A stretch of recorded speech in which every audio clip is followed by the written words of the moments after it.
오늘 우리가 보고 있는 말씀은 마태복음 25장 말씀입니다. 오늘 내용은 총 3가지의 비유가 나오는데요. 전부 이 마지막 때를 어떻게 사는 것이 지혜롭게 사는 것인지를 우리에게 말씀하고 있는 부분입니다. 첫 번째 비유죠. 바로 열처녀 비유입니다. 성경은 그 열처녀 안에서도 두 부류가 나뉘는 것을 보여요.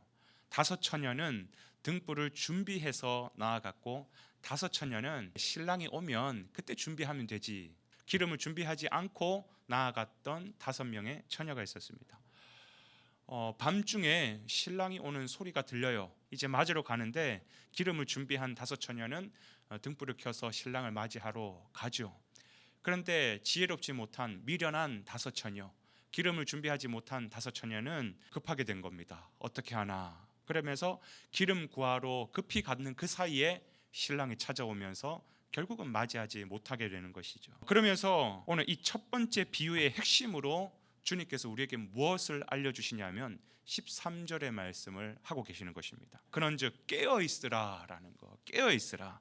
너희는 그 날과 그때를 알지 못하기 때문에 항상 깨어있으라는 것이죠.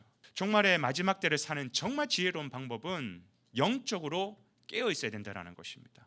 이렇게 영적으로 깨어있다라는 말은 뭐냐면 항상 기름 준비하고 있어라는 겁니다.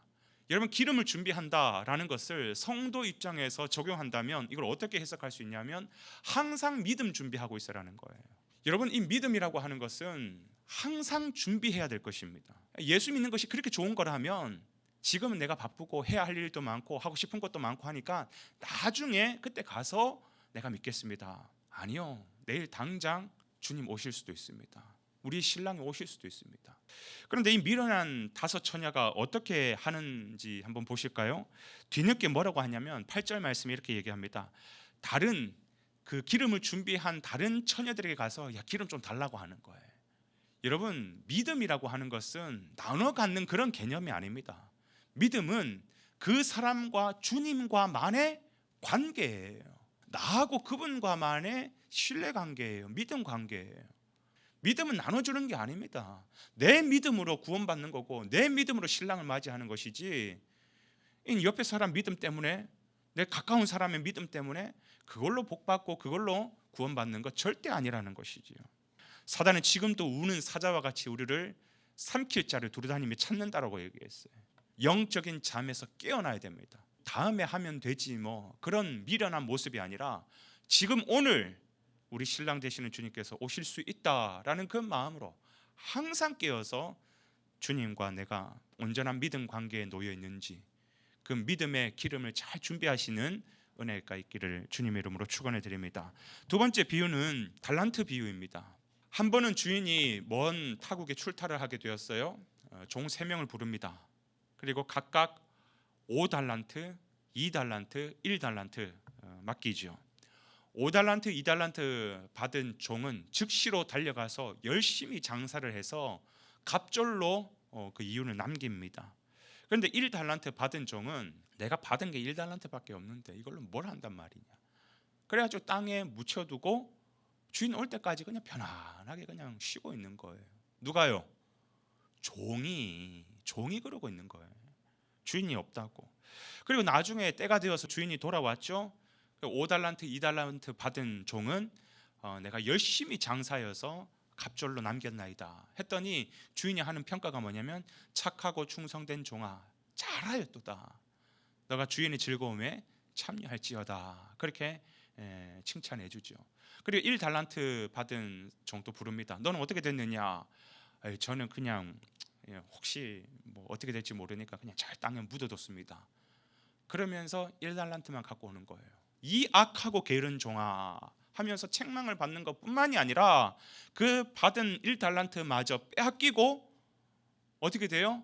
너는 저 어둠 바깥에 나가서 슬피 울며 이를 갈미 있을지어다. 버림당하는 거예요. 버림당하는 거. 이 두 번째 비유의 핵심은 뭐냐면 이 마지막 때를 살아가는 정말 지혜로운 것은 충성되이 살아야 된다는 것입니다. 그렇습니다. 하나님은 다 우리 각자에게 그 재능에 따라 달란트를 주셨습니다. 은사를 주셨습니다. 그것을 가지고 우리는 그 주님이 원하시는 사명에 충성되이 사용하며 살아야 되는 것이에요. 하나님께서 우리를 일꾼으로 부르셨습니다. 그리고 우리에게 이 많은 것들을 맡기셨는데 우리는 이것들을 가지고 무엇을 하고 계십니까? 혹시나 우리의 주인이신 하나님이 하나님의 일을 위하여서 우리에게 맡기신 그 많은 것들을 그저 땅에만 묵혀두고 아니면 자기의 유익을 위해서만 그렇게 사용하고 있지는 않습니까? 마지막 때는 다 하나님으로부터, 우리 주인 되시는 주님으로부터 책망받을 거라는 것이죠. 주님은 우리에게 주시고 우리에게 찾으시는 분이십니다. 18세기 영국의 유명한 부흥사였던 조지 휘필드라고 하는 그분은 이런 말을 남겼습니다. 나는 죽어서 썩어지기보다는 닳아서 사라지고 싶다. 저는 목회자가 되면서 이 말씀을 참 사랑하고 이 말을 늘 가슴에 새기고, 내가 그냥 적당히 해서 죽어가지고 나중에 부름받을 때 그래서 죽어서 육신이 썩어지는 것보다는 한 번밖에 없는 인생, 몽땅 연필처럼 정말 하나님께서 나를 사용하셔서 다 닳아서 없어질 때까지 그렇게 마지막까지 불타오르는 그런 사명자가 되고 싶다. 여러분, 충성되이 사는 것이 이 마지막 때를 사는 정말 지혜로운 방법이라는 것입니다. 여러분의 은사를, 여러분의 달란트를 묵혀두지 마시고 주님 위하여서 귀하게 사용하시기를 간절히 소망드립니다. 마지막 세 번째로 양과 염소의 비유예요. 마지막 심판 때 하나님께서는 성도들을 두 부류로 나눈다고 합니다. 오른편에는 양 무리로 나누고 왼편에는 염소 무리로 성도들을 분류하신다라는 것이에요. 여러분, 양의 무리들은 그래서 영원한 생명으로 가고, 또 염소의 무리들은 영원한 벌 속으로, 영벌 속으로 하나님께서 보내신다라는 것입니다. 양과 염소가 이렇게 섞여 있을 때는요, 잘 몰라요. 이 덩치도 비슷하고 색깔도 비슷하고, 그래서 이게 양인지 저게 염소인지 잘 모릅니다. 겉으로 비슷하다라는 것이죠. 여러분, 우리도 마찬가지입니다.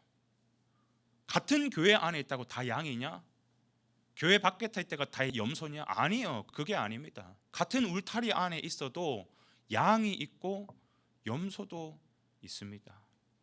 그런데 이 양의 습성이 어떠냐면, 양은 자기 스스로가 굉장히 약한 존재라는 것을 알기 때문에 목자만 의지합니다. 목자 말에만 순종합니다. 근데 염소의 기질은요, 그렇지 않아요. 이 굉장히 교만한 게 염소 기질이고요. 어떨 때는 목자가 이렇게 자기를 이끄는데 가기 싫으면요, 막 버팅깁니다. 끝까지 가기 싫어가지고. 또 때로는 목자보다 자기가 앞서가지고 목자를 자기가 원하는 대로 끌고 다닙니다. 오늘 이 비유, 마지막 비유의 핵심은 뭐냐면, 이 땅에 살 동안 성도들은 양처럼 우리의 목자 되시는 주님만을 바라보고 그분만을 의지하고, 그리고 그분 말씀에 순종해야 할 것을 우리에게 가르치고 있습니다. 성경을 통해서 우리에게 주신 여러 가지의 말씀들, 그 말씀들을 함축하면 뭐예요? 두 가지예요. 하나는 하나님 사랑, 하나는 이웃 사랑. 정말 그 말씀에 순종하면서 살고 있느냐? 그게 내 양이라는 것이에요. 그렇지 않으면 염소라는 것이죠. 사랑하는 여러분, 이 마지막 때를 살아가고 있는 저와 여러분은 오늘 하나님께서 주신 이 세 가지의 아주 중요한 메시지, 첫 번째, 영적으로 깨어 있어야 된다.